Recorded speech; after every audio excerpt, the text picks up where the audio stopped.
যুক্তরাষ্ট্রের সঙ্গে জ্বালানি খাতে নতুন কৌশলগত চুক্তি করল বাংলাদেশ। বৃহস্পতিবার ওয়াশিংটন ডিসির জ্বালানি দপ্তরে আনুষ্ঠানিকভাবে স্বাক্ষরিত হয়েছে সমঝোতা স্মারক বা MOU। যুক্তরাষ্ট্রের পক্ষে এতে সই করেন দেশটির জ্বালানি সচিব ক্রিস রাইট এবং বাংলাদেশের পক্ষে পররাষ্ট্রমন্ত্রী ডক্টর খলিলুর রহমান।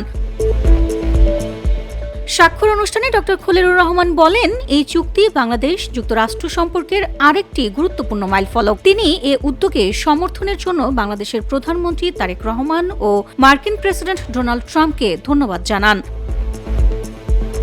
ওয়াশিংটনে বাংলাদেশ দূতাবাস জানিয়েছে, এই সমঝোতা সাশ্রয়ী মূল্য ও স্থিতিশীল সরবরাহ ব্যবস্থার ভিত্তিতে জ্বালানির উৎসকে আরও বৈচিত্র্যময় করবে। পাশাপাশি এটি বাংলাদেশের দীর্ঘমেয়াদী জ্বালানি নিরাপত্তা জোরদারে ভূমিকা রাখবে এবং দুই দেশের মধ্যে বৃহত্তর জ্বালানি সহযোগিতার নতুন পথ খুলে দেবে।